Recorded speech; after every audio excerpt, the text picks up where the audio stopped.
2018 WNBA champions. Dan Hughes is a two-time WNBA champion coach. Look at Coach Hughes, you know, he's coaching these great players and he's doing all that. But, you know, a lot of those years I wasn't. And I wish somebody would have, and I finally got the advice, you know, make where you are the Super Bowl. Dan Hughes not only won 2 WNBA championships, but he is also an Olympic gold medalist from coaching USA women's basketball at the 2020 Tokyo Olympics.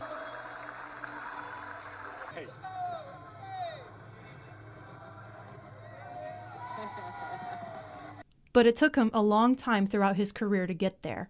When Dan Hughes was 7 years old, his parents took him to watch a tournament game at Fort Fry High School. I remember that's, you know, some people don't know what they want to do with their life. Mm-hmm. For whatever reason, that team influenced me to be a coach. After that game 60 years ago, Dan knew he wanted a career in basketball. Sports always played a major role in Hughes' life, including playing them himself. Like every young basketball fan, Hughes had his favorite players.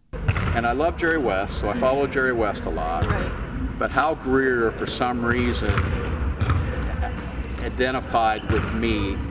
Hughes played basketball as a child and would later become a collegiate athlete. His parents served as an inspiration to him when he was recruited to play at Muskingum University. I wasn't a great scorer. I averaged maybe 15 a game. I was a pretty good high school player. I was a average college player. I was on the team. Believing to be a better baseball player than basketball, Hughes felt inspired that a coach would talk to him and open the door for the basketball world. It was very inspiring that these schools wanted me to come. You know, that a coach would talk to me and actually open the door for me to... After his time at Muskingum, Hughes went on to pursue a master's in education at Miami University. It was preferred that he had a master's degree in order to be hired as a coach. I wanted to be a coach. Having the full gambit of experiences as a head coach, Hughes knew he wanted to be a collegiate coach at minimum. In his early career, he spent time at the University of Mount Union and Baldwin Wallace University, where he would serve as an assistant coach. Soon after these roles, Hughes took on a coaching job at the University of Toledo with the men's team.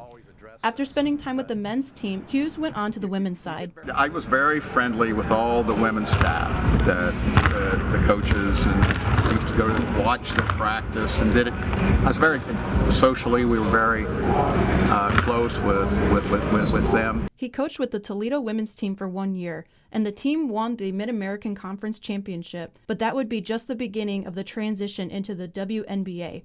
When an opportunity to coach the Charlotte Sting opened, Hughes began to educate himself about the WNBA because the league was in its early stages.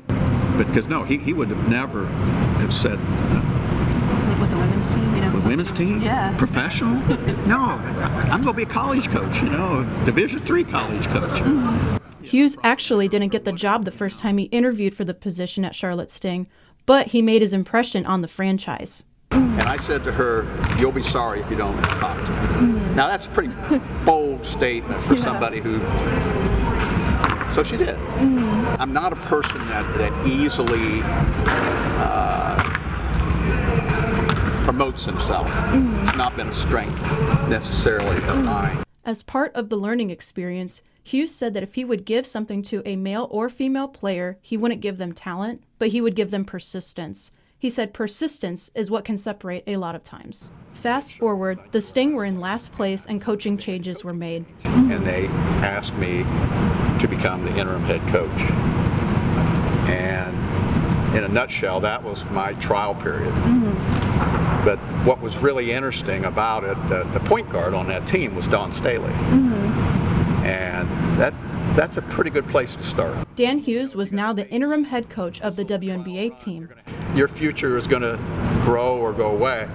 If you got a point guard like Dawn Staley, you got a chance. Absolutely. And we did. We got much better, got to within one game of the finals. Wow. His family stayed behind while he coached in Charlotte.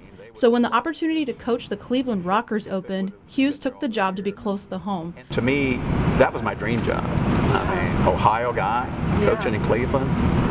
It was just too good to pass up, and I didn't have to move my daughter. Hughes said he owes a lot to the 4 years he spent with Cleveland. Keep working to take the ball inside, all right? Keep working, take it inside. Now, we got to keep the pressure on their perimeter right now. All right? Let's stay active on the perimeter inside, rebound, and run the floor, ladies. Run the floor. Give me about a minute. I'll give you a blow, okay? Let's go now. Come on, here we go. The San Antonio Stars called Dan Hughes a year before Cleveland's final season. Those 4 years really was where my brand was established as to what kind of coach I am, or what the culture would look like if I was the coach, and so I owe a lot to those 4 years in Cleveland. At the time, taking the job did not seem like the right fit. I just identified, and I still do identify with Cleveland. So that broke my heart when, and you're kind of at a crossroads. A year later, Hughes felt it was right to take the job and move to San Antonio. Basketball just took on even a grander kind of look at it because of my association with him and with the Spurs. Moving to Texas was tough, being a deep-rooted Ohio kind of guy, but San Antonio was very welcoming to him and his family. The truth is very welcoming. San Antonio really welcomed us. And I think Texas is, until you live in Texas, you don't understand kind of the embrace that I think that community has for people that come into Texas. Who expects that call at this time in the game?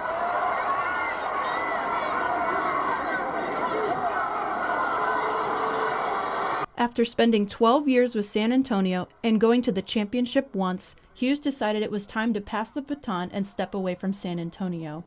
He spent a year away from the WNBA before taking on the head coaching position in Seattle.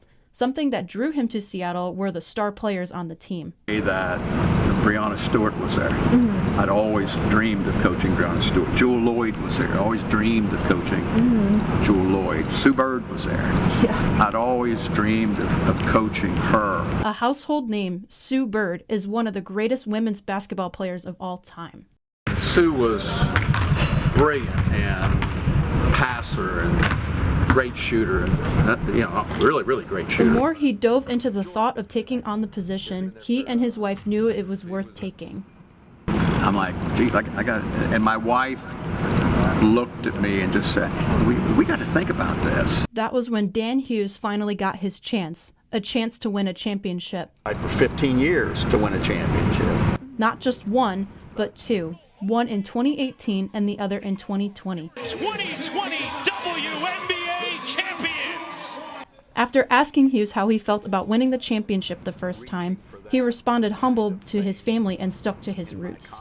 So winning it was an absolute testament to the players that I had belief in, but it also was a testament to just being persistent. The entire staff was very important to him. After he won the championship with Storm in 2018, he highlighted how much it was a group effort to achieve this accomplishment. Not very often in life do you get around a group this special and to see them realize their dreams and watch them work for it every day. One of the most pleasing things you can imagine. During the 2020 season, Dan battled cancer during the pandemic, so he spent a lot of his coaching time at home via Zoom and text messaging, making coaching that season a very unique experience for him. I'm not going to physically be there, but I'm going to be involved. I'm going to have my assistants take care of things, and it was one of the most unique experiences. He maintained persistence, winning his second ring in Seattle. In 2019, his former point guard and USA Women's Basketball National Team head coach Dawn Staley selected Hughes to serve as an assistant coach for the 2020 Olympic Games. I had a background with Dawn. I had coached Dawn, and so that was a wonderful honor. His coaching would culminate in a gold medal at the Tokyo Games. Winning the gold was when Hughes knew it would be the last time he was going to be an active coach on a staff or with a team. He couldn't help but think of the people that were really important in his life. The championships are great. Right. Don't get me wrong.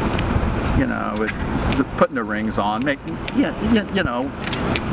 those usually signify relationships, and that's what you remember.